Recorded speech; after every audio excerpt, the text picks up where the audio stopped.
She said a bunch of things, but the one that really stuck with me was, "I just don't think you're worth a six-figure salary."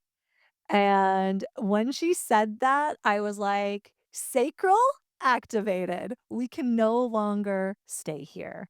2 days later, I, went into the office, I dropped off my laptop, I dropped off a resignation letter on her desk that was just, effective immediately, I don't work here anymore, and that was the day I became an entrepreneur. Welcome to the Favorite Self podcast. I like to think of it not as your future self or your best self, but your favorite self. My favorite self that just makes me feel the truest version of me. What lights your favorite self on fire? I'm Carly Ottaway, founder, author, storyteller, and a woman who learned that building a successful life means nothing if it doesn't feel like yours. This podcast is for women who are building businesses, raising families, leading movements, and asking themselves, is this it, or is there more available to me? This is your invitation to come back to yourself.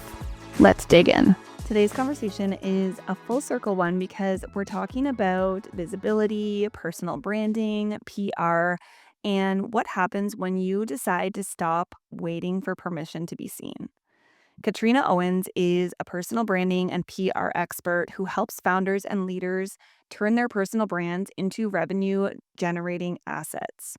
After leaving a decade-long corporate marketing and PR career, she started her own personal brand with zero online presence and a lot of resistance to showing up. 3 years later, she's built a six-figure personal brand through speaking, brand partnerships, sold-out events, and the kind of visibility that creates real opportunity. In this episode, we're talking about what it actually means to build big brand energy, why visibility is a strategy and a self-belief practice, and how women can use their personal brands to move towards their biggest dreams. I can't wait for you to hear it. Hello and welcome back to the Favorite Self podcast. We have another super special episode for you today. I am so excited to be joined here with my long lost soulmate. We'll get into Totally. that. Katrina Owens, thank you so much for being here. Oh, thank you for having me, Carly. I have been looking forward to this, for weeks. I've pretty much since, you invited me on, so I know we're gonna have, the best conversation ever, so people should buckle up. Right? I feel the exact same. I was so excited seeing it in my calendar, and today is the day. And I have to start just by sharing our hilarious story because we just recently, I call it reunited, but I mean, we met for the first time in real life in March of this year at the High Vibe Women event and found out because you're based in Vancouver currently. I'm north of Toronto, and we went to the same high school Yeah, and the smallest high school ever, by the way. in the middle of a cow field. Literally nobody would know about it. Um, yeah, that's how you know we were meant to, be in each other's lives. The universe has, been trying to make us cross paths since we were youth. Yes. Oh my God. It was the coolest realization because when you're a small town girl like we are, and you just meet someone that knows where your town that you grew up in, that is a big deal. Let Yes. alone when you realize, what? We went to the same high school, not at exactly the same time. I'm a little bit older. We don't need to talk about that. Yeah, I'm like, "Wow, I don't think that we were at the school at the same time," but I'm a year older than your brother, Yes. so Yes. And he remembers your name. So yeah, Oh, I wild, love it. wild. But other than that, can you just start for people who are meeting you for the first time and share a little bit about who you are and what you do and just the work that you're so lit up with right now? Well, you know what, Carly? Okay, I'm gonna try a new intro today. So, I'm Katrina. I'm a personal branding and public relations consultant by trade, but my favorite self is Katrina Owens, the media personality, the event host, the podcast host, the soon to be, should we say, best-selling author. So, yeah, I really help business owners, not just business owners, but women, anyone who's looking to really believe that the possibilities are endless for themselves. And when I mean endless, you can be whatever you want when you grow up. That's what I help facilitate through my speaking, my content online, my podcast, my events, all of that. So that was probably the most ineloquent, introduction ever, but I'm in transition right now, so we're just No, it was experimenting. perfect. It was perfect, and we are all for the real, raw, candid intros around here, and I know you're going to be and already are such an expander for so many with this especially through this conversation. But first, I have to talk about speaking of the small town piece, something you and I can both relate on. Shout out to Plattsville and New Dundee. And if you know where those towns are, then you immediately are VIP in our lives. Totally. Tell me about because this is something you and I can relate on, and anyone growing who grew up in a small town, especially before the age of social media, which maybe you were a little different. I don't We had know when Facebook exactly. when I was in high school, Okay. basically. Okay, yes, I'm really aging myself here. But tell me about how, growing up in a small town and just like what beliefs you had and how did that maybe like did you feel that you were playing small? We talked a little bit about how you had a big belief shift and I'd love to dive right into that and how like your upbringing being from a small town, you know, how you navigated that.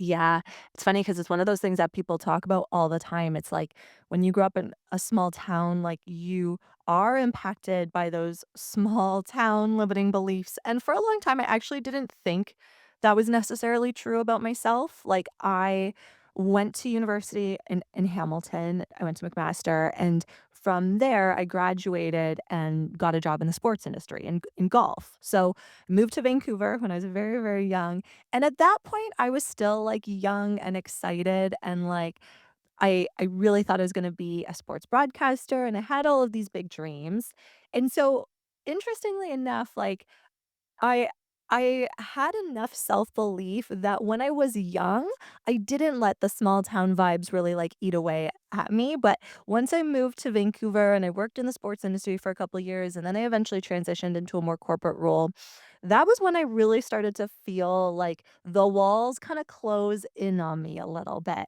and so unintentionally, but I left the sports industry because I was like, "I need to get a real job. I need to get something that pays more, that doesn't that feels easier to kind of work your way up the ladder, like all of the things that I think my parents wanted for me.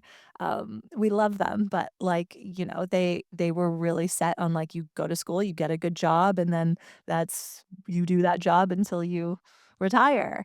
And during my corporate career was when I started to feel like the possibilities were not endless. Like, I really started to feel like, "Is this it?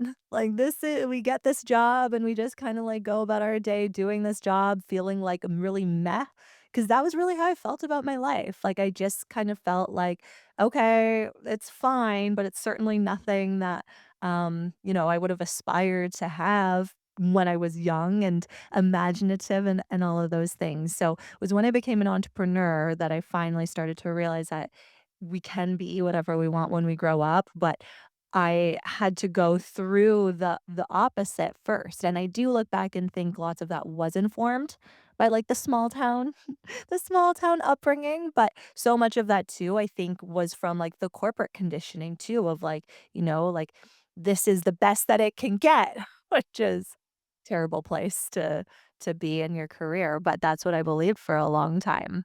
Yeah, and also how that's what they want you to think, and that really the setting is created in that way. I think so many people are going to be able to relate to that. And I totally understand what you mean about the small town because I feel like I, from a young age, always had this inner knowing that I was like made for more or I was called for more, but I just didn't understand or see to believe what was possible. Yeah. Yeah, I relate to that too because, like, I grew up and I was a dancer, like, I was in competitive dance, like, I loved the spotlight. I Oh, here's a niche reference for you. I was ambassador of the fall fair one year. Like No, you were not. Of yeah, I course was. you were. Oh I my was. god. So, like, I did all of those, like, really fun, like, expansive things when I was young, and then I don't really even know, like, when this shift happened. I just remember, like, eventually, probably 10 years later, like, mid-20s, being in my corporate career and being like, "This kinda sucks," but, like, I was just raised this is like, my parents will never listen to this, God forbid, but my dad was just kind of like, "A job is a job." So, like, you don't have to love it, but if it pays you well and it treats you well, like, be grateful for that job. So that was really what I was instilled with for a very long time, and, yeah, then I was not grateful for my job eventually because it was not a great place to work, mental health wise. But yeah, it's just it really like life I think as children, we are so I think some of us are so lucky to be raised in a world where like, yes, you can be anything that you want and you can go do this and we'll put you in dance and you can perform, but then you like become an adult and then it's like, and now reality. And I think that was it for me. I was like, oh, now it's time to be an adult and like be realistic. Yes, and it's such a mindset piece, which we're gonna dive into, but I love that your first taste of fame was the fall fair, of course. Oh my god, that makes total sense. Yeah, totally. So I have to know a little bit then, do you think that when you were in your corporate career, did you believe that this version of yourself, of being a business owner, business leader, and this part like, this evolution of your own personal brand Mm. existed? Did No, you was there no. any vision? No. So you know what's crazy? I think I talk about this in a podcast episode of mine that just came out today where I this was about 2 years before I left my corporate career, and so the audience should know that I, like, did not dream of being an entrepreneur or a business owner, like, that felt so out of my realm of possibility, but I had went out for dinner with a friend who had recently moved to Vancouver, and she was someone who had everything that I had ever wanted in my career. So she had a very prominent job in the sports industry, very glamorous. She had brand deals, she had a following on Instagram, she had all of the things. And I remember sitting with her at dinner saying, yeah, like a previous version of me wanted all of that stuff. But like, I actually just decided that like, it's not really for me. Like, I'm not really interested in that kind of like visibility and that kind of, like, m online presence, like, I'm just not interested in any of that, and I said that to her at that dinner, and I believed it, but I actually think it was a version of myself that was trying to really protect all of the feelings that I had shoved way, way, way, way down, 'cause I look back on that conversation, and it was about 2 years after that, not even, maybe a little bit less than 2 years, that I left and started a business and really decided I wanted to, like, have a personal brand. And so I actually think I was lying to myself for a long time. I think I felt like all of the things I wanted just were not in my realm of possibility, so I told myself I was okay with that, which is crazy work. Yeah. Like, yeah. So fascinating, and that you were exactly, like, convincing yourself of that to maybe make your reality feel better and feel Yep. more aligned.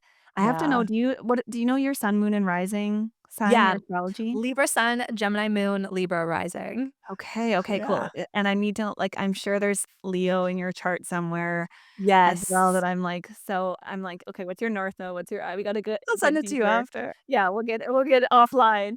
And what's your human design? I'm a generator and Okay, a that makes total sense.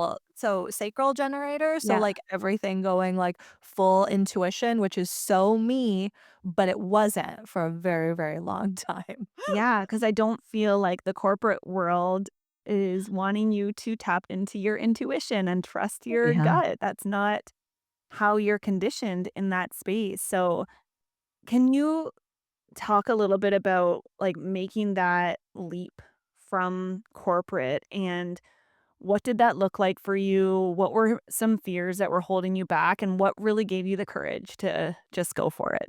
So, um, I took the leap really, really abruptly. So, essentially, I was working at a job that I had only been in for about 10 months because the job I had been at before that for almost 4 years, it changed owners. So, there was all this transition. The new ownership at this previous job was going to kind of decrease my job title, take away some vacation time, all of this stuff because they were like a very big corporate entity. So I'm like, you know what?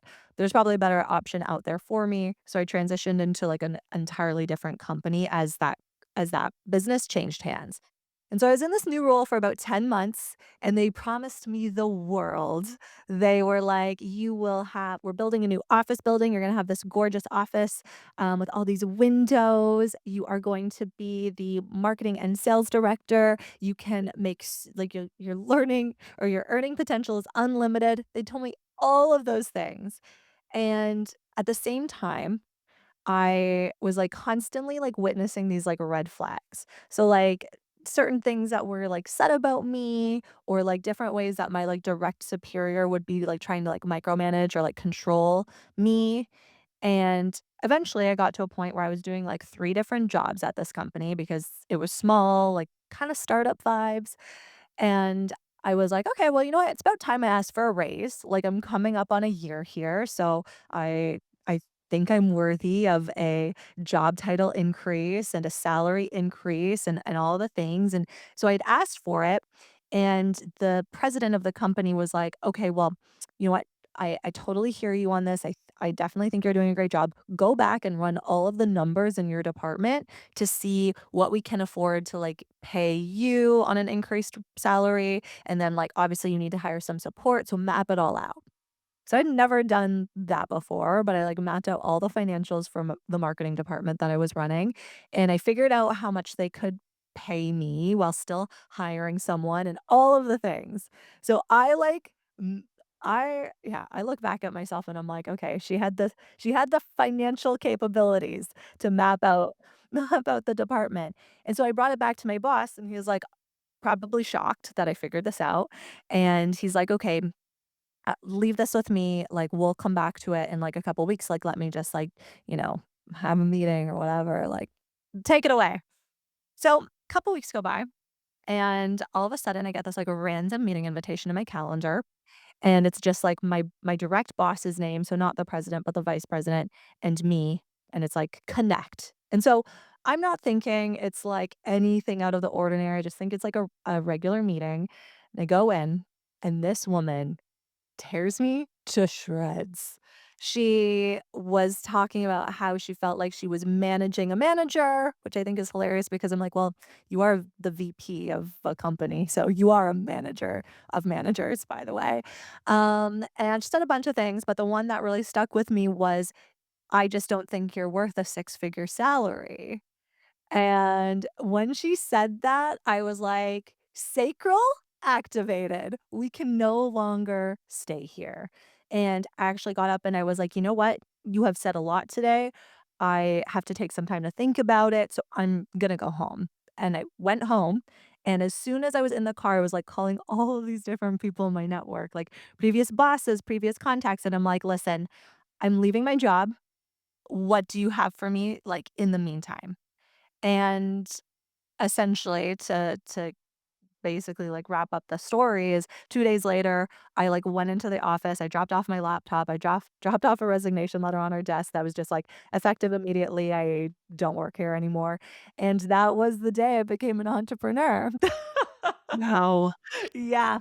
Yeah, and so where did I get the courage? Well, my partner is an entrepreneur. He owns a landscaping company that has done so well, and I've been alongside him as he's built that up, and in the months leading up to this, like, big moment, there were, like, salary negotiations and red flags and all of these things where he kept saying, like, "I think you could just, like, do your own thing." Like, he had planted the seed, and so if he hadn't, I don't think I ever would have, like, taken the leap, but yeah, I do think that was the first time I, like, really listened to my gut, and I was like, "Oh, we can never come back to this office." Oh my god. I feel like I didn't know that about your story, and I can totally relate because I had a situation where I had similar kind of toxic boss that gave me an ultimatum, and Yeah, that was I my read your moment. book, so I Yes. And then same, like, my husband it wasn't my husband at the time, he was my believer and had to, like, really he was my mirror reflecting that belief in me before I had it for myself, and, thank goodness we have those people in our lives, and oh my god, okay, so I love that. So, do you tell me a little bit about the identity shift then that you navigated from corporate baddie to entrepreneur? And also, I want to talk about how you went from, the agency work to where you are now in personal branding. Yeah. So you know what's so interesting? I like look back on like after I left and like I wish I was more connected to like that version of me because it's hard for me to actually like remember how I felt in that period of time. So for context for the audience, so I left my that corporate job and like just started picking up clients. One of the clients I picked up was like a part-time marketing director position. So I basically negotiated with with an agency and was like they really wanted to hire me. So I'm like, okay, you can hire me, but I'm only gonna work part-time. And I was working for them and I was picking up my own clients. So I was still not fully like committed to the entrepreneur like concept yet. Like I really didn't believe that I could fully do it. So I worked there for about 6 or 7 months, and I actually even signed a full-time contract with them because they gave me an ultimatum because they were like, "Well, like, we really want you to be, like, our marketing director, like, fully in, like, we don't love that you're, like, also picking up clients." And I feel like in your book, I read something, that there was something that you can relate to on that piece because was reading and I'm like, "Oh, that was kind of like my situation." And so I got to a point where I was like, "Okay, I have to decide."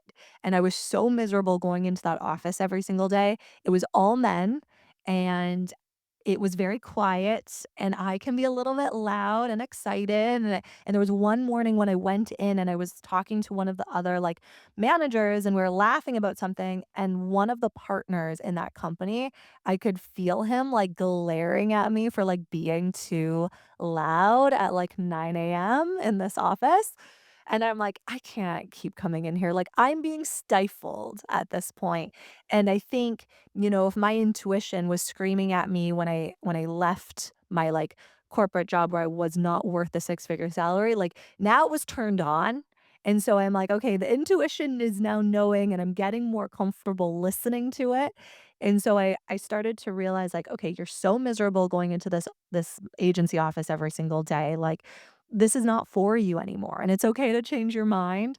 So, I basically said to them, like, "You know what?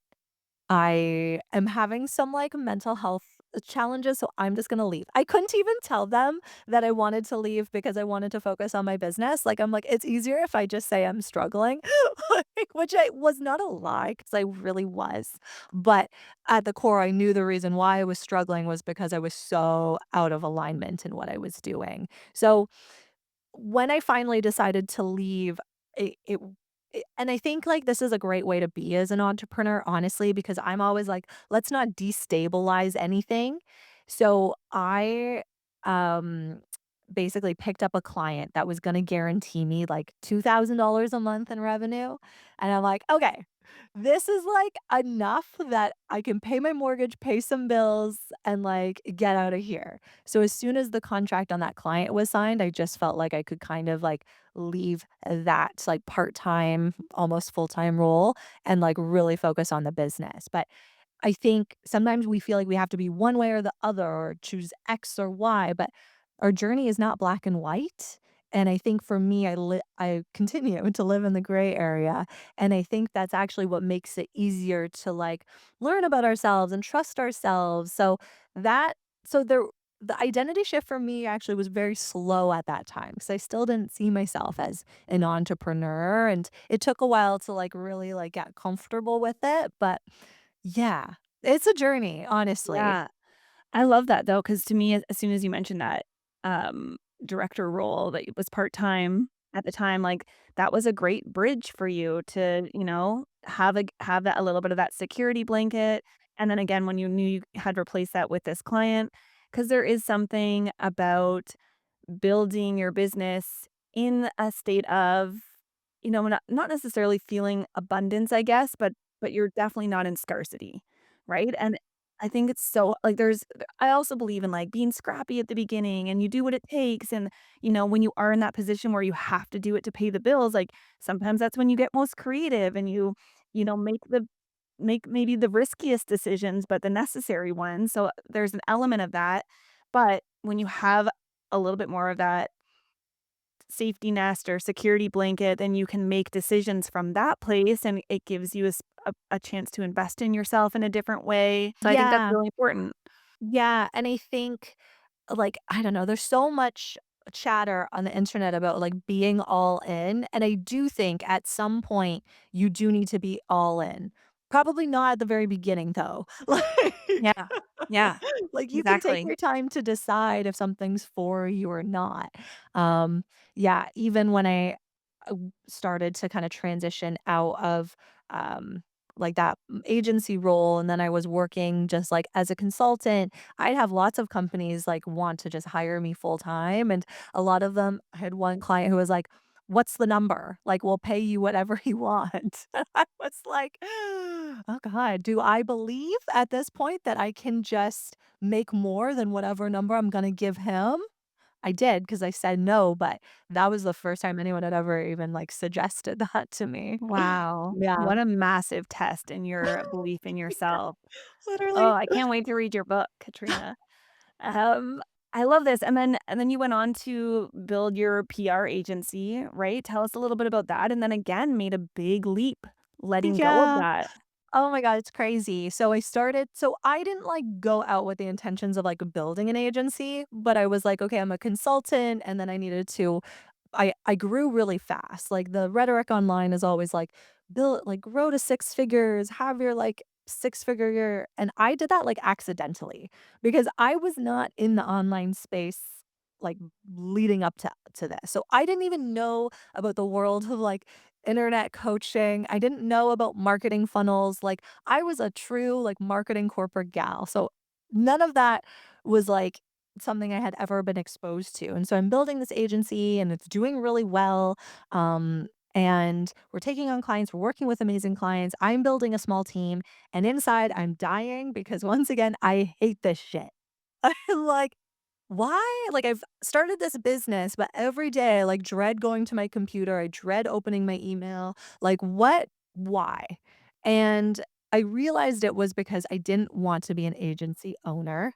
I wanted to be famous, like, I wanted me, like, I wanted to be the one that was, like, landing the press placements, going on podcasts, speaking on stages, like, I was doing this for other people because I was so good at it, and it's what I had been doing in my corporate career for so long, but the highlight of my week when I would, like, work on my agency, I'd be working on all my clients, and then I'd carve out a little bit of time to work on my own marketing, like, for my own business, and that was, like, the highlight. I'm like, "I don't give a shit about doing everybody else's marketing, I just wanna market myself." And so in that journey, I, like, built up this agency, and then I started doing, like, coaching programs just off the side of my desk, like, it was a little extra revenue because people would have inevitably come to me, and they're small business owners who couldn't necessarily afford, like, a big agency retainer, but I remember my very first PR coaching client, she actually gave me the idea because she was like, "Listen, I can't afford an agency, but I think if you tell me what to do, I think I can go out there and, like, pitch myself." She had already, like, landed a feature in, like, the Globe and Mail at one point, and so she was like, "I know that I just need a strategy and, like, some tools and some information." And so she was the very first person that, like, came to me and planted that seed, and then that was when I was like, "Oh, that's my joy, like, sharing this information and my experience with everybody else." So I went through a period of time where I was doing both, the agency and the coaching, and then I just got so burnt out, and I was not doing anything well. I wasn't showing up on social media, and my revenue was, like, petering out.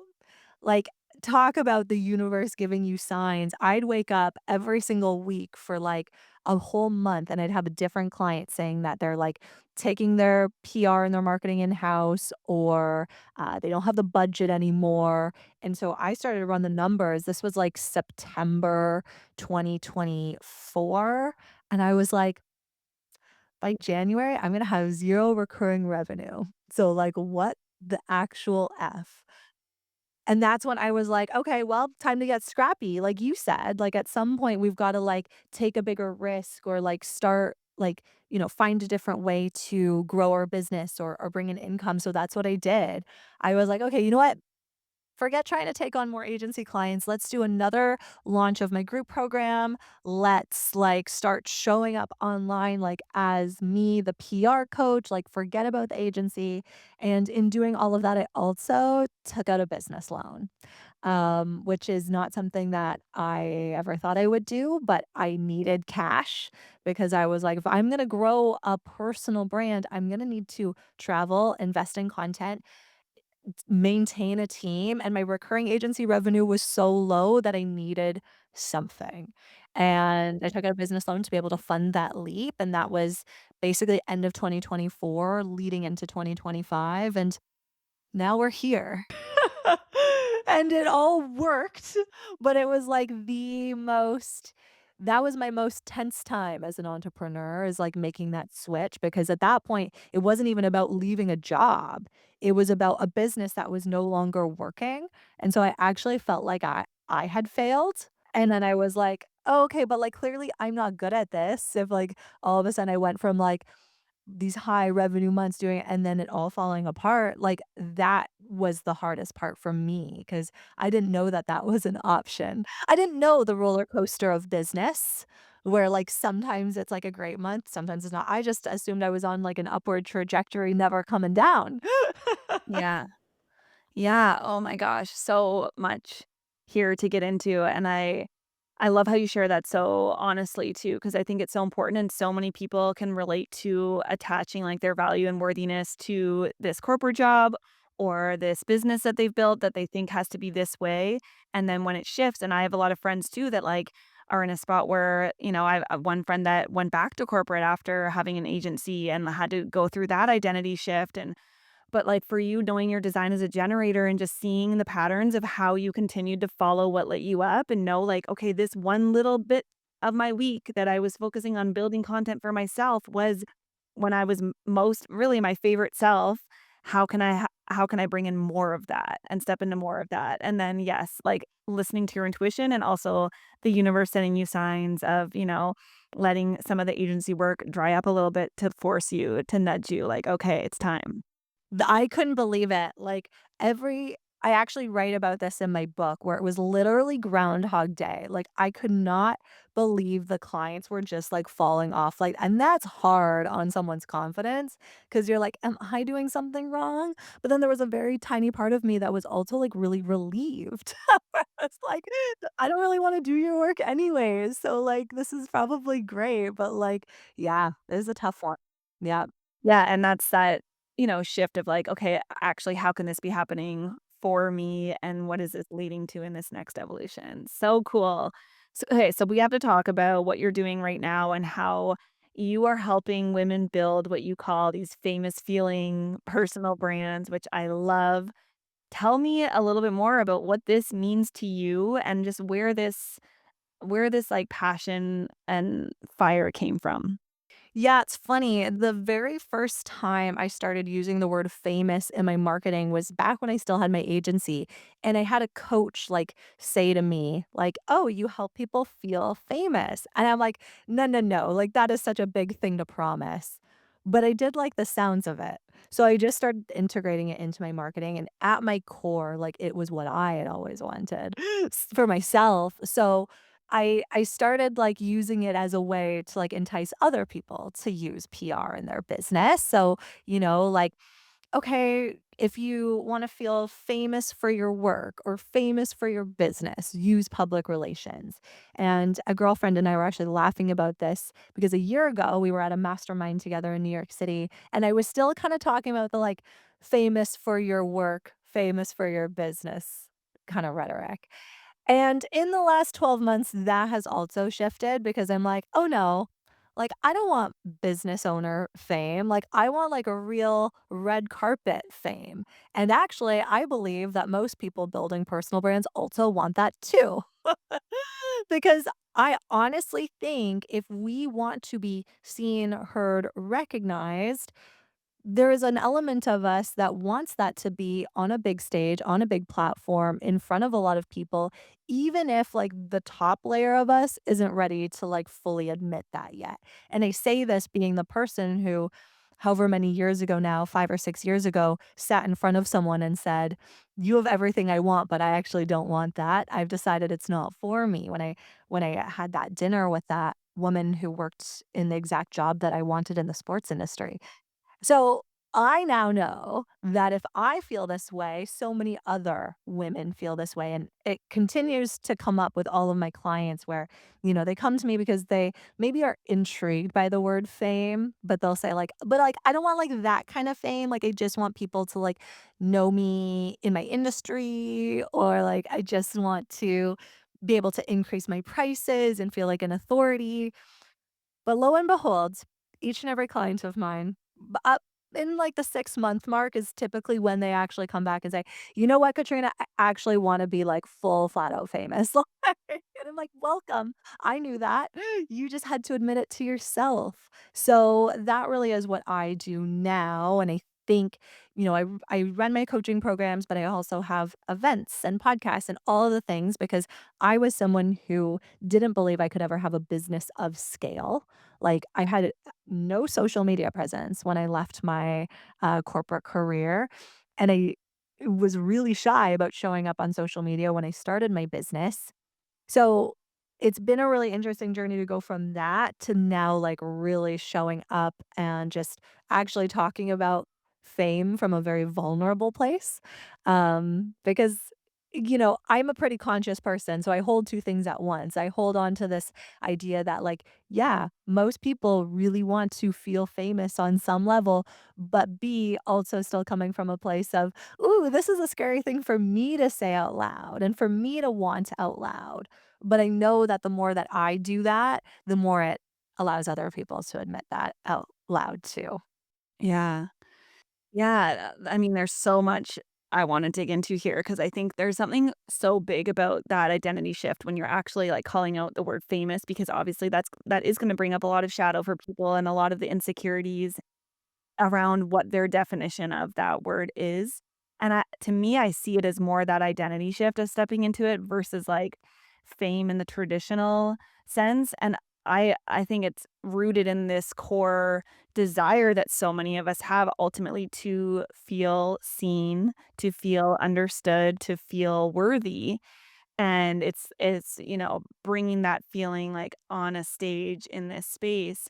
So, how do you how do you describe that identity shift and, like, how do you work with your clients to work through that? Because I think I'm assuming, and you tell me, like, you'll get a mix of the clients. You'll get the clients that, like, are like, "Yeah, I wanna be the famous brand," and then you get the clients that are like, "No, I don't actually want that, I just want this," and they're not like you said, they don't have that full kind of layer to step into that next shift. So, how do you help them navigate that?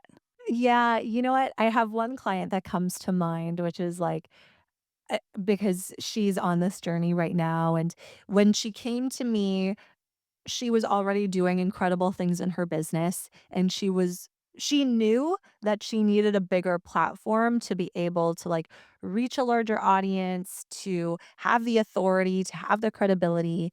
And she came to me and was like, "You know what? I want to do a TEDx talk and I want to do, some of these like business owner type things." And I'm like, "Perfect. Let's start there." And I think because I've been on my own journey with this where like I was never the person who just like flipped a switch and was like, one day I was this way and now I'm this way. I am very good at recognizing that most people also aren't like that. So I don't expect any person to come to me. Most of my clients actually don't come to me straight out the gate being like, "I wanna be famous." They come to me and they're like, "I do need a push or I do need some expansion," and that's just where we start. And it's typically through securing those, like, kind of first few opportunities that really crack something open in you. I actually have, one of my clients today, just before this podcast recording, she just spoke at an event in Mexico. And the company that she was speaking for paid for all of her expenses. And she just sent me like a voice note this morning and was like, "This was the best thing ever. This was exactly what I want to be doing." And the song Girl on Fire by Alicia Keys was like playing in the background. And she was like, "This is so cheesy right now, but like, I feel like I am the girl on fire." Like, you are. You are, and it's through, like, identity shifts happen through action also. So, through the action of her actually doing this speaking engagement, speaking on a stage in Mexico, having her flights, her hotels, everything paid for, that shifts something inside of you to show you that you can now go do the next big thing and that you do really want it. And so that's the beautiful part of public relations. And I think my background in PR is what makes my work so tangible because it's not just like, go out there and embody fame. It's like, no, go out there and secure the opportunities that are actually going to make you feel famous and start there. And that's how you actually begin to see yourself differently and move differently because you've secured the opportunity that gives that to you. Yeah. So, yeah, it's the Yeah, action. absolutely. Yes, yeah, you don't just, suddenly have the muscles, you need to go to the gym and build the muscles. Totally, and really understanding, like, what does that famous feeling mean to you and to the individual, and just, like, having your travel paid for and having, that revenue, that speaking revenue and, like, that green room kind of feeling of, Luca was actually just joking about that and, like, painting my picture of what my speaker green room would be, and, it made me realize how well he knows me when he's picking out every little thing that they would need to have set up in my hotel room, and I think there is something so powerful about that exercise to really tap into that identity, and I love that you went on that experience yourself first. I think that's so important, and I think ultimately that's when we know we're in our purpose because we're teaching and guiding and leading what we most needed on our own path, so to me, that's like, of course, and that's the alignment energy.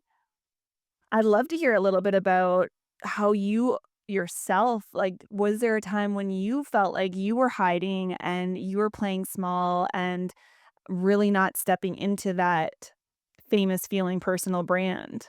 Yeah, like, I think the last couple months, no one would know this from the outside world, and I think that's when it becomes the most sneaky. Because in the last couple months, I have been sitting with this feeling of, okay, I worked so hard to grow coaching programs, to be a coach, and then, like, I got to a place where I'm like, I don't enjoy like, I love the work and the programs, my work attracts people naturally, but what I don't love about the online coaching space is the need to do these, like, low ticket offers, master classes, all these, like, things that I actually don't have capacity for, and I also don't love the, like, and, like, I love money, okay? So let's just put that out there. I love money, and, like, I think everybody should have it. I think if you want it, you gotta go out there and get it, but what I don't love is building brands around money, and I started to feel really weird in the coaching space where, like, I'm like, "Okay, yes, there is," and in my work, I talk about building a six-figure personal brand and, fame and fortune, like, those are things that I'll share and I'll talk about, but I don't like how the online space talks about it. It makes it feel like I have to talk about it in a way that's not authentic to me. And then I got to a place where I'm like, okay, but maybe I'm failing as a coach because I'm not doing all of the like funnel things or the things that the masterminds will tell you to do. And then I was like, okay, it's because I'm building something different. It's because what I actually want is not to go be another one of these like top industry online coaches. Like I want something entirely different. I want to eventually like host on TV. I want to eventually um be on like a reality TV show. Like I want things that I know aren't in the realm of possibility for other people and I'm just willing to, like, now claim that out loud, but it took me months to, like, feel comfortable saying it because then I got to a point where I'm like, "Well, if people think that I want something different, like, maybe I'll never pick up another client again, and then where does my revenue come from?" And that's the spiral I started to go in.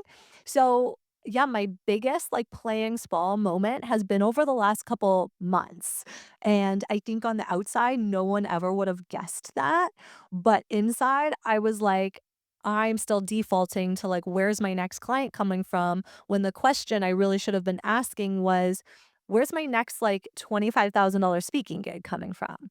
Or where's my next brand partnership coming from? But because I got to a place where I'm like, oh, but like the coaching is the thing that got me to where I was. I was staying in that arena when I was supposed to be in a different arena entirely. So, it sneaks up on you the more you grow, I think.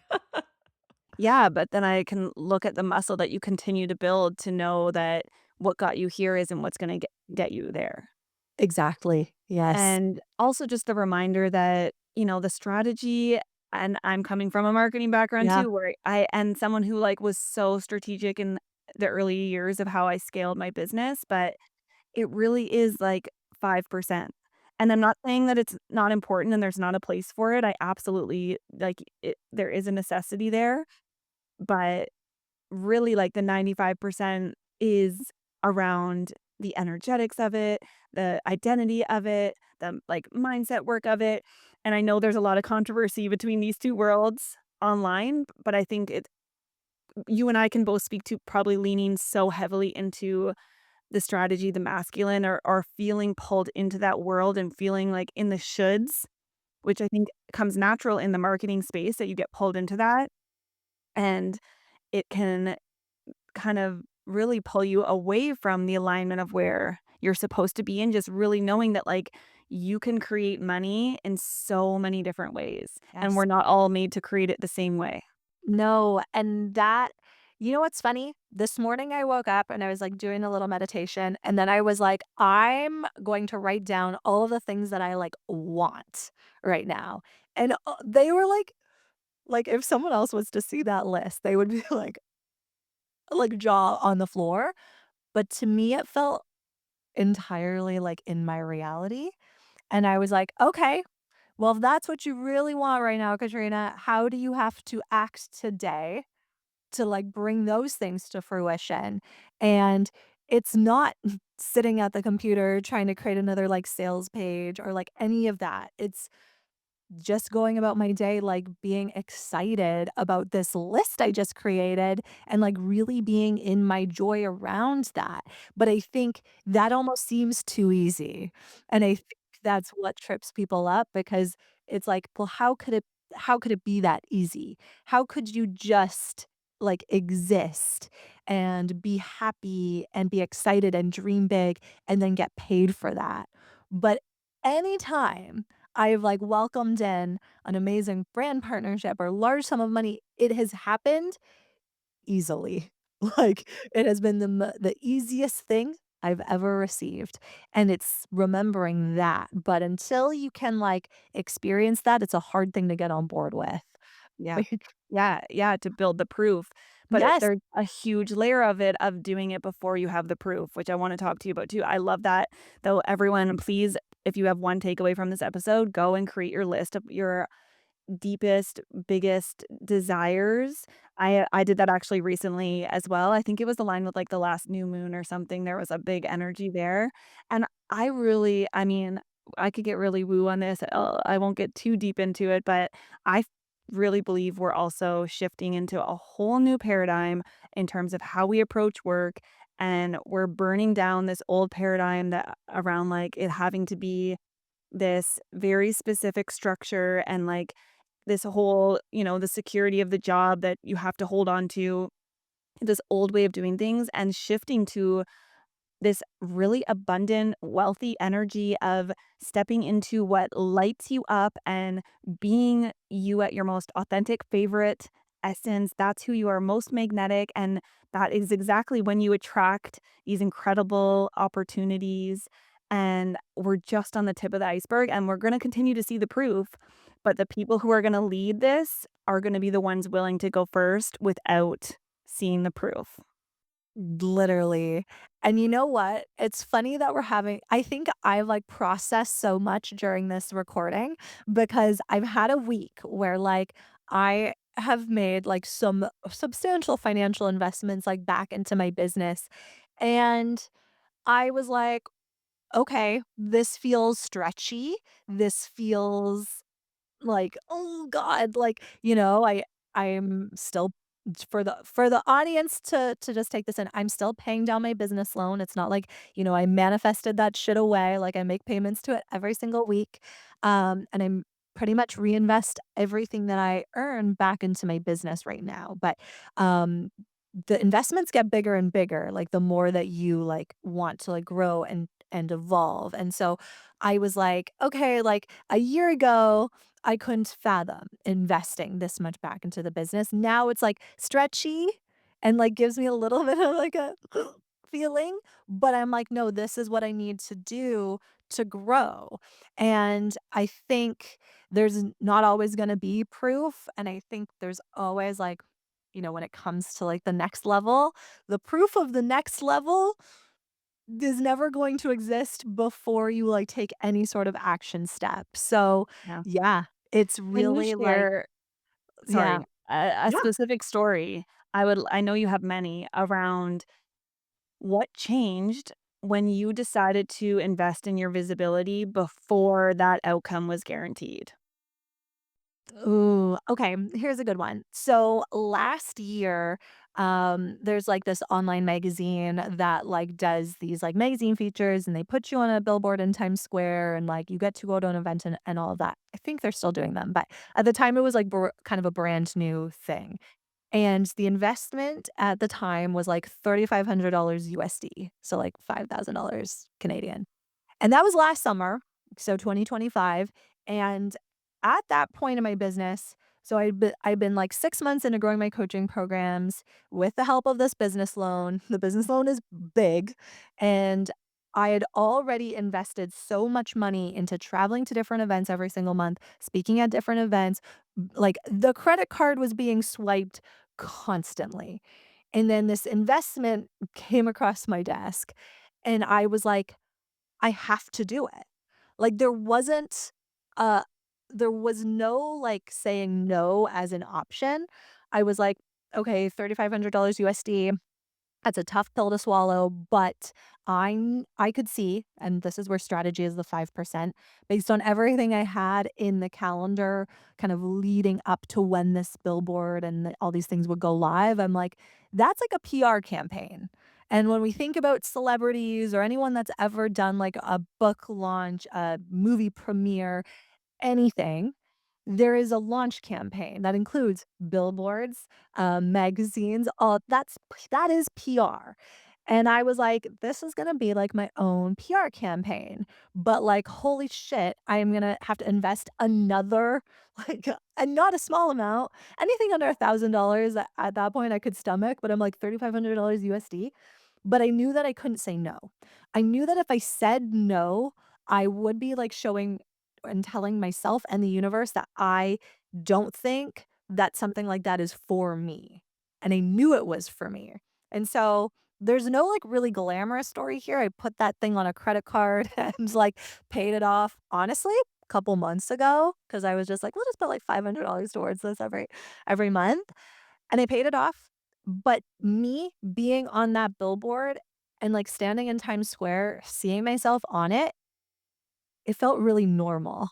Like, it didn't feel like, "Holy shit, I'm on a billboard." I'm like, "Yeah, obviously I'm on a billboard in Times Square because look at everything that I've done. Look at all the risks that I took. Look at what I'm willing to, you know, show up for in my business." At that point, I was, like, just about to host, like, my biggest event at the time, which was, like, 60 people. Like, I was doing all of the things. And I expected to have this different reaction to, like, seeing myself, and I didn't. I was just like, "There she is. Of course she is." But you know what? That raised the baseline of everything that I can expect from myself, but also invest in myself from that point forward. And, like, it was interesting because I was thinking about this story last night as I swiped my credit card on a very, big purchase, and I was like, "Well, you know what? I paid back the last thing." Yeah, was a fraction of this new thing, but at that point, like, money is just money, and I'm like, I showed myself I could make a big investment into something that I knew would raise my baseline, and I paid it back, and so here we go again. And this is not financial advice, but this is how I have built trust with myself to do the thing. Because 'cause I'm like, I know I will pay it back, I know I will, but I had to take the action to do it because if I didn't, and this is what I hold in every single decision I make. I'm like, if I say no to this, I'm telling myself that I don't think I can make it work and that it will not work for me. And I never ever want to put that thought inside my head. So we swipe the credit card. So powerful. I love that contrast between who that then encouraged you to step into it was that version of yourself who actually felt that of course moment where it didn't feel like, "Oh my god, who am I to be on this billboard?" It was like, "This is normal. This is the new normal. This is the new baseline." Versus being aware of how it actually would have been detrimental to you and your brand and your growth to play small in that moment and say no to yourself. I think we don't think a lot about the cost of saying no along with the cost of saying yes, right? Like there's the cost of the investment of saying yes, the $3,000, but what's the cost of saying no to this opportunity that you feel is so right? And how can Literally. that set you back? Yes, and I just try to keep that top of mind. I say this having another, like, big invoice to pay in my inbox right now, so we're, like, speaking to the version of myself that's like, "We gotta go pay that after this," because it's like, yeah, every time we say no when our intuition is like, "No, you need to do this," then we're literally closing a door when, like, paying that invoice, making that investment, and trusting that it's the right move is actually gonna open up so much more, but we have to move. We have to take the action. Yeah, and like your story shows, it's not going from making the $3,000 investment when you're just starting out, it's building the safety, building the security, raising your baseline, stretching your capacity and your identity to get to that point, and it's one step at a time, and we're not talking about going 0 to 100 here, we're talking about pacing yourself. I'd love to, before we wrap up, talk about the difference between I think there's a lot of misconception around personal brand, and a lot of people think it's more this, like, aesthetic kind of this look of what your personal brand is online, but they don't understand the opportunity side of it. So can you speak to really what separates a personal brand that just looks good versus one that's actually creating opportunities? Yeah. So this is, and I think the personal brand word gets convoluted because we've come from this like age of influencers where it was an aesthetic, a perfectly curated home, like all of those things. Whereas now, personal brand really has nothing to do with how something looks. It's what is the story, the golden thread, the point of view that's woven between everything that you do. And people sometimes get a little bit stickier on this because they're like, "But what if I don't wanna talk about that thing in 6 months?" And I'm like, "Well, you're a human, so your personal brand will evolve, but the way that you build audience cohesion and engagement around that is by taking people on that journey with you." So this is something that I'm really cautious of doing right now in my own brand because I am making this transition to, okay, like I don't want people to see me as a coach. I want to be this like media personality. I want to be seen a little bit differently. Like like I'm going through it. So I'm taking people on that journey of like, this is my transition. This is what I used to believe. This is what I believe now. This is, what old Katrina did to get here, and this is what new Katrina wants to focus on. So your personal brand is really like your story, and it's how you convey that to your audience for them to understand like what the importance of the work that you do is. Depending on what you sell, whether it's a service-based business, a product-based business, doesn't really matter. Your story is what's going to have people invested in that and like paying attention. And so to me, especially now because like AI is so popular, it's hard to actually like even decipher like what's AI content versus what's real. Like the personal brand is going to be the most important asset any founder can have because AI doesn't have a story. AI didn't have all of the like emotional, traumatic, life-changing experiences that us as humans have. So that becomes the biggest differentiator. And I think if we like people think that personal brand, especially in a business owner sense, is just like, well, this is my perspective on my industry. But I actually don't even believe that that's enough anymore. I think it's got to be so much more. You've got to be willing to like really put it all out there, and that's what's gonna build trust with people and engagement and all of those things, but vulnerability on the internet is like the way to sum it up, and people either, like, crumble under that or, like, thrive, and yeah, I think that's where it's going.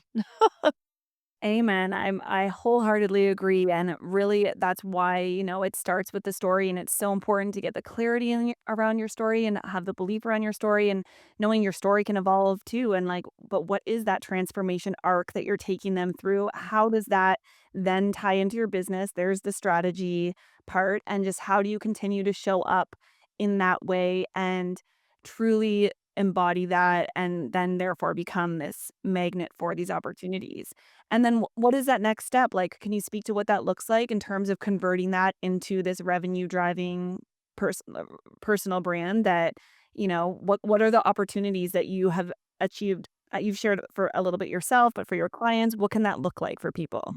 Yeah, so my expertise is really in what I like to call building a six-figure personal brand. So, once someone has like an established business, established service offering, like you can get clients, the next thing isn't like doing more, it's monetizing what you already have. So, most business owners eventually get a Substack or get a podcast or write a book or want to speak. And all of those things are able to be monetized. So it's just a matter of like looking at the other things that you're producing as a founder and now getting strategic about how can I bring like a revenue driving component into this. So here's a really great example because in the fall I'm going to go on like a book tour for the launch of my book. And I am right now working with my team on like, I want a title sponsor, not just for the event, but for the tour, because this is work I'm already doing. There will be content of me like sharing about the tour, how I prepare for it, all the different stops and touch points and all of that. And like, there is a very seamless way to integrate a brand into this that feels good for a brand, where they're now like getting this very like authentic integration into someone else's story. But then it's good for me too, because the tour is something I'm gonna do regardless. So now adding on a brand partner just allows me to increase the revenue generating capabilities of this project I'm already doing. And so that is what people kind of like misread about a personal brand. They think it's like something like now you have an entire separate project, but you really don't. It's like you take the elements you already have and, like, really now look for the opportunities to integrate brand partners or speaking or ticket sales or whatever it is into what you're already doing to drive more revenue. So, Yes. yeah. Yeah, I love that. It's really being able to see the opportunities that are already there, and such a good reminder that it's not about taking on more and doing more. I needed this advice myself. This past week, I was like still thinking of the next thing, and like I'm in that phase too where like I'm investing in building out the personal brand, and we have to pull ourselves back, especially as a Manny Gen, from like the shiny carrot of the next thing and look at, okay, but actually, let's pull back to the foundation. What can we monetize now? Where's the opportunity with what we've already created? And if you're having trouble to see that for yourself, that's your opportunity to work with someone who can help and, see those blind spots and recognize those and pull those from you. And then think of what you're saving by investing in that support versus trying a million things that don't actually need your time and energy right now and aren't the best way to be investing. Yeah, literally. And I think, like, feel like we need to figure it all out on our own, and I think when it's our personal brand specifically, we think it's inherent, so, like, you should just know what the next step is, or a lot of the time the misconception is like, "Well, I shouldn't need to, like, invest in a business that, like, just relies on me," but a lot of the time, like, that's when I feel like the investment is the most important because we downplay, like, how big of a business we can actually build off of our personal brand. Like, our personal brand is just as legitimate of a business as anything else that we create. Like, look at, like, the Kim Kardashians of the world. She got to where she was because of, love it or hate it, her personal brand. So, that's the most important thing to remember. It's just like any other business venture. Yeah. Okay, before we wrap, I just have to ask a little bit more of a touchy-feely question. Because, we talked about vulnerability and the vulnerability that comes with visibility, but I really believe, like, there's such an underlying layer here that's so healing in that journey, and so I would just love for from your perception, if you could share from your experience, like, what has visibility healed in you or your vulnerability and really putting yourself out there in your personal brand? That is a touchy-feely question. I'm always like, "Am I gonna cry when I say this?" I think for me, it is the realization that, like, it is so okay to want what you want. Like, if you wanna be famous, that is 120% okay. If you want to make a lot of money, also 120% okay. Like, whatever it is deep inside of you that you really, really want, if you can find the courage and, like, make the act of bravery to tell people and to share it out loud, that is going to literally change everything for you. Like, the most amazing things have happened as I've just gotten a little bit more unhinged and open in how I talk about my own desires. Like, that's when you really open up the floodgates, and I think we get scared of, like, people, like, judging us or, like, thinking that's stupid or that's lame, and I will be honest, I the negative feedback that has come back to me in my 3 years of, like, really doing this out loud, like, I one time I got a troll on my, like, Instagram reel, like, that's it, and that's not to say that there aren't people who I'm 100% certain talk about me behind my back, but I actually don't care about those people, because that's a low vibe energy that I just don't get on board with, but people very, very rarely, almost never, say to my face, like, "That's stupid for wanting that," or, like, "You shouldn't want that," and I think that was my biggest fear. What will people say? Well, they haven't said anything. The people will say, "Oh my god, thank you for sharing this. I feel activated," or I feel triggered to, like, go take action." And so, by saying the thing that, like, you, like, maybe feel shame around or feel like you wanna keep closed off, that's probably the thing that's gonna unlock, like, everything you want. And it's not gonna be, like, the reception and people's reaction is not gonna be what you think it is, it's gonna be better. Oh my god, yes. What a perfect way to end, and just the reminder too that no one who's ahead of you in living the life and business that you want is going to judge you for wanting and Literally. speaking your desires out loud and calling them in. So, okay, you touched on this a little bit at the beginning, but just to wrap things up, tell us who is your favorite self in this season? What does she feel like for you? Oh my gosh, no, this one's I'm like, okay, we're gonna get through this entire episode with no tears. My favorite self is Katrina, who really believes that the possibilities are endless. Carly, I'm gonna cry.